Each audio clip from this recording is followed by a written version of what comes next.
Praise the Lord. இந்த காலவேளையிலும் உங்களை மறுபடியும் சந்திப்பதில் மிக்க மகிழ்ச்சி அடைகிறேன். 78வது சுதந்திர தின நல்வாழ்த்துக்களை தெரிவித்து கொண்டு இந்த நாளிலும் நாம் ஒரு வேத வசனத்தை தியானிப்போம். நீதிமொழிகள் 18 அதிகாரம் 1ஆம் வசனம். நீதிமொழிகள் 18:1. பிரிந்து போகிறவன் தன் இச்சையின்படி செய்ய பார்க்கிறான், எல்லா ஞானத்திலும் தலையிட்டு கொள்ளுகிறான்.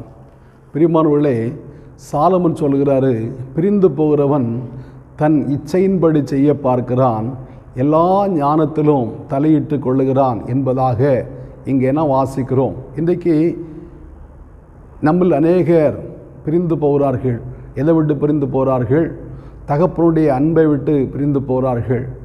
கூடி வாழ்வதை விட்டு பிரிந்து போகிறார்கள். வயதான தாய் தகப்பன்மாரை தவிக்க விட்டுவிட்டு தனி குடித்தனம் போகிறார்கள். இப்படி பிரிந்து போகிறவர்கள் தங்கள் இச்சையின்படி செய்ய பார்க்கிறார்கள் என்று நாம் வேதத்தில் வாசிக்கிறோம். பிரிந்து போகிறவர்கள் எந்த நோக்கத்தோடு போவார்கள்? நாங்கள் இங்கே இருந்தால் வாழ்க்கையில் முன்னேற முடியாது, நாங்கள் வெளியே போய் தனி குடித்தனம் போய் நாங்கள் வாழ்ந்து சாதிக்க போகிறோம் அப்படி சொல்லி போகிறதான ஒரு கூட்டத்தை நம்ம காண்கிறோம். ஆனால் தகப்பனின் தாயை விட்டு பிரிந்திருக்க வேண்டும் என்று வேதம் சொல்லுகிறது. ஆனால் அவர்களை தவிக்க விட்டு போக வேதம் சொல்லவில்லை. அவர்களை அப்படியே நடுத்தரில் விட்டு போக வேண்டும் என்று சொல்லவில்லை. அவர்களை பராமரிக்க வேண்டும், அவளுக்கு வேண்டிய எல்லா நன்மைகளையும் செய்ய வேண்டும், அவளை நலம் விசாரிக்க வேண்டும். எத்தனையோ பிள்ளைகள் பெற்றோரை ஒரு நாளைக்கு ஒரு முறை கூட அலைபேசியில் சாப்பிட்டீங்களா, சுகமாக இருக்கிறீங்களா அப்படின்னு கேட்காத எத்தனையோ பிள்ளைகள் இன்றைக்கு இருக்கிறதை நாம் சமுதாயத்தில் பார்க்கிறோம். எத்தனையோ பெற்றோர் இன்றைக்கு கண்ணீர் வடித்து கொண்டிருக்கிறதை நம்ம காண்கிறோம். பெற்றோருக்கு இருக்கிறதான நிலம், வீடு எல்லாவற்றையும் வாங்கி விட்டு அப்படியே பெற்றோரை தவிக்க விட்டு போகிறதான ஒரு பெருங்கூட்டத்தை நாம் காண்கிறோம். வேதத்தில் கூட அப்படி அநேகரை நாம் வாசிக்க முடியும். நாம் ஆதியாகமம் 13 அதிகாரத்தில் வாசிக்கும்போது லோத்து என்று சொல்லக்கூடிய ஒரு மனிதனை நாம் இங்கே வாசிக்கிறோம். லோத்து ஆபிரகாமை விட்டு பிரிந்து போனான். லோத்து ஆபிரகாமுடைய தம்பி மகன். நாம் ஆதியாகமம் 11 அதிகாரத்தில் 26ஆம் வசனத்தில் வாசிக்கிறோம். அந்த தேராகுடைய பிள்ளைகள் ஆபிரகாம், அவருக்கு தம்பியுடைய மகன்தான் இந்த லோத்து. இந்த லோத்து சிறு வயதில் தகப்பன் இல்லாதவனாய் காணப்பட்டு விட்டான்.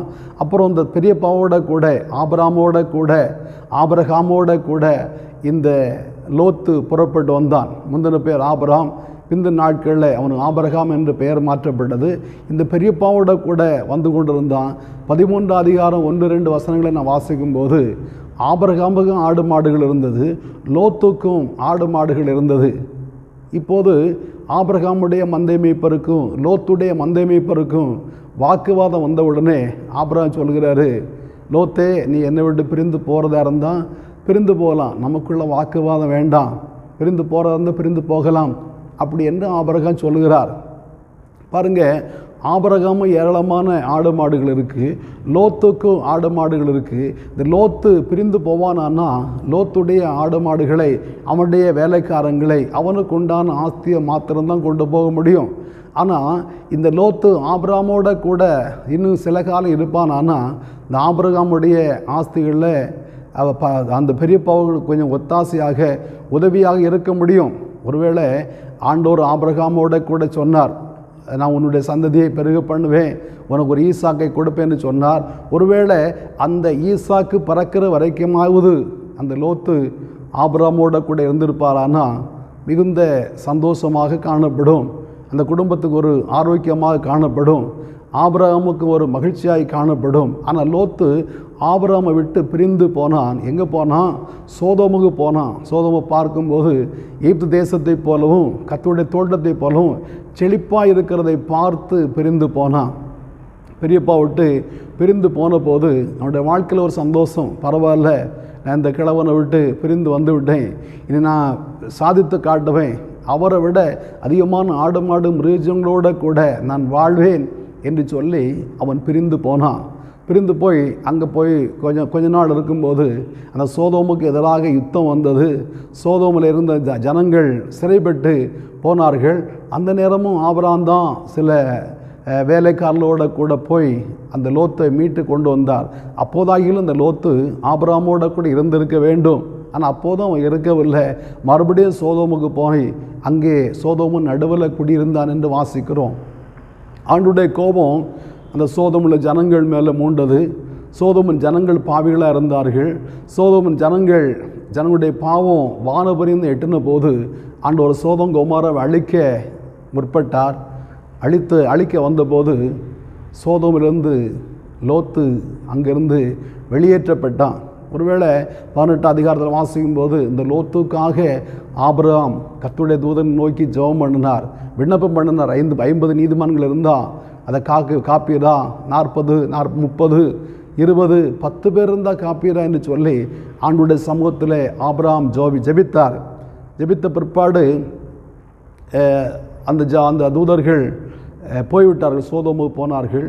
ஆனால் லோத்து அடுத்த நாள் காலையில் அங்கிருந்து அவன் சம்பாதித்த ஆஸ்தி, ஐஸ்வர்யம், சொத்து, சுகம், அவருடைய நிலம், பொலம், ஆடு, மாடு எல்லாவற்றையும் விட்டுவிட்டு ஜீவன் தப்பும்படியாக ஓடினான் என்று வேதத்தில் வாசிக்கிறோம். அவன் ஓடவில்லை. அவருடைய மனது ஆடு மாடுகள் மேலே, மிருகஜீவன்கள் மேலே, அந்த சோதோமன் பற்றுகள் அந்த சோதோமன் பொருட்கள் மேலே அவருடைய இருதயம் பற்றாய் காணப்பட்டது, உறுதியாய் காணப்பட்டது. ஆனால் அவன் தாமதித்து கொண்டு வந்த போது அவன் மேலே வைத்த அன்பினால தூதர்கள் லோத்துடைய கையும் அவருடைய மனைவி 2 பிள்ளையுடைய கையை பிடித்து இழுத்து வெளியே பட்டணத்தை வெளியே விட்டு ஜீவன் தப்ப ஓடிப்போ, இங்கே நிற்காது அப்படின்னு துரத்தி விட்டார்கள் என்று வேதத்தில் வாசிக்கிறோம். பாருங்கள், ஆபிரகாமை விட்டு அவன் பிரிந்து வரும்போது ஏதாவது சாதிப்பேன் என்று சொல்லி புறப்பட்டு வந்தான். ஆனால் சோதோமை விட்டு அவன் போகும்போது ஒன்றுமே இல்லை. அவன் சம்பாதித்த ஒன்றுமே அவனோட கூட வரவில்லை. அவன் சம்பாதித்த ஒன்றுமே, அவனுடைய பொருட்கள், ஆடு மாடுகள், அவனுடைய வேலைக்காரங்க ஒருவரும் வரவில்லை. 2 பிள்ளைகளோட கூட, மனைவியோட கூட சோதோமோட புறப்பட்டான். ஆனால் சோதோமிலிருந்து கொஞ்சம் தூரம் வரும்போது மனைவியும் உப்பு தூணாக மாறிவிட்டான். 2 பிள்ளைகளோட கூட புறப்பட்டான் என்று வாசிக்கிறோம். அந்த அதிகாரம் முடியும் போது, ஆதியாகமம் 19 அதிகாரம் முடியும் போது அந்த 2 பிள்ளைகளும் ஆகாத 2 சந்ததியை பெற்றெடுத்தார்கள் என்று படிக்கிறோம். அப்படியானா ஆபிரகாமை விட்டு லோத்து பிரிந்து போனபடினாலே அவருடைய வாழ்க்கையில் மேன்மையானதை ஒன்றுமே அவன் சம்பாதிக்க முடியவில்லை. கையில் இருந்ததான ஆஸ்தி ஐஸ்வர்யத்தை கூட சம்பாதிக்க முடியாத, காக்க முடியவில்லை. பெற்றெடுத்த பிள்ளைகளை கூட நல்ல பிள்ளைகளாக வளர்க்க முடியவில்லை. ஆகாத சந்ததியை பெற்றெடுத்த பிள்ளைகளாக அவர்கள் மாற்றப்பட்டார்கள் என்று வேதத்தில் வாசிக்கிறோம். அருமையான தேவனுடைய பிள்ளைகளே, இன்றைக்கு வயதானவர்களை, பெற்றோரை விட்டு பிரிந்து போகிறார்கள். எப்படி லோத்துடைய மேய்ப்பருக்கும் ஆபிரகாமுடைய மேய்ப்பருக்கு வாக்குவாதம் வந்தது போல சில வீடுகளில் வாக்குவாதங்கள் வருகிறது. வயதானவர்களுக்கும் இளசுகளுக்கும் வாக்குவாதம் வருகிறது. ஆனால் அந்த சின்ன வாக்குவாதத்தை தாங்கொண்ணாமல், பொறுக்க முடியாமல் வீட்டை விட்டு ஓடி போகிறார்கள். சாதிப்போம் என்று போகிறார்கள். சாதிக்கிறவர்கள் இருக்கிறார்கள், ஆனால் எல்லாரையும் சொல்லவில்லை. ஆனால் சிலர் பிரிந்து போய் நஷ்டத்தை, கஷ்டத்தை, துன்பத்தை அனுபவிக்கிறதை நாம் காண்கிறோம். இன்னும் வேதத்தில் அநேகர் நான் வாசிக்க முடியும். ஆனால் பிரியமானவர்களே, பிரிந்து போகிறவன் தன் இச்சையின்படி செய்ய பார்க்கிறான், எல்லா ஞானத்திலும் தலையிட்டு கொள்ளுகிறான் என்று நான் வேதத்தில் படிக்கிறோம். அப்போ பிரிந்து போவோமானால் ஆண்டவரை விட்டு அநேகர் பிரிந்து போகிறார்கள். ஆண்டவருடைய சமூகத்தை விட்டு பிரிந்து போகிறார்கள். தேவனுடைய ஆலயத்தை விட்டு பிரிந்து போகிறார்கள். தேவனுடைய பிள்ளைகளோடு உள்ள ஐக்கியத்தை விட்டு அநேகர் பிரிந்து போய் விடுகிறார்கள்.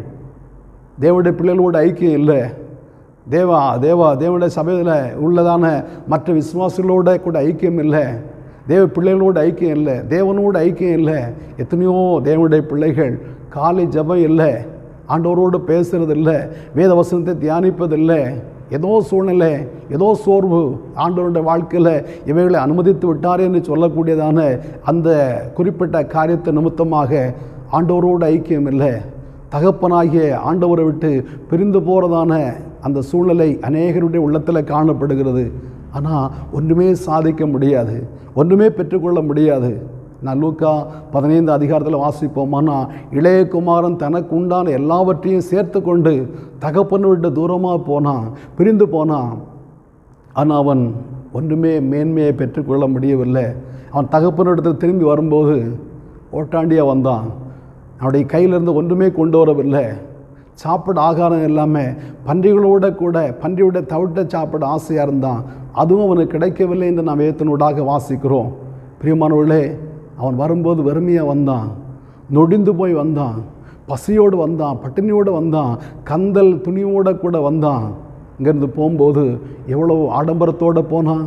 பசியின் கொடுமைனாலே அவன் சொல்கிறான், என்னுடைய தகப்பன் வீட்டில் வேலைக்காரங்க எவ்வளோ பூர்த்தியாக சாப்பிட்றாங்க, நானும் பசினால் வாடுகிறேன், நான் பிரிந்து வந்த நிமித்தம் எனக்கு வயிற்றுக்கு சாப்பாடே இல்லை என்று சொல்லி தகப்பனுடன் திரும்பி வந்தான். அவனுடைய வாழ்க்கை ஆசீர்வதிக்கப்பட்டது. இந்த காலவேளையில் இந்த வார்த்தையை கேட்கிற நீங்கள் கூட ஒருவேளை இளைய குமாரனை போல பிரிந்து போயிருப்பீர்களானா, ஆண்டுடைய சமூகத்தை தேடி மறுபடியும் வருவீர்களான உங்களுடைய வாழ்க்கை மறுபடியும் கட்டப்படும். நீங்கள் இழந்து போன எல்லாவற்றையும் மறுபடியும் பெற்றுக்கொள்ள முடியும். உங்களுக்காக ஆண்டவர் வைத்திருக்கிற பரம பாக்கியத்தை பெற்றுக்கொண்டு ஆண்டவருக்காக வாழ முடியும். ஆகையினாலே பிரிந்து போகிறதான எண்ணம் உங்களுக்கு வேண்டவே வேண்டாம். ஆண்டவரை விட்டு பிரிந்து போக வேண்டாம். ஆண்டோடைய பிள்ளைகளோடு உள்ள ஐக்கியத்தை விட்டு பிரிந்து போக வேண்டாம். ஆபிரகாமோட விசுவாசிகளின் தகப்பனாகிய ஆபிரகாமை விட்டு பிரிந்து போக வேண்டாம். நம்முடைய கண்களுக்கு தெரிகிறதான அந்த சோதோமில் அழிவு காத்திருக்கிறது.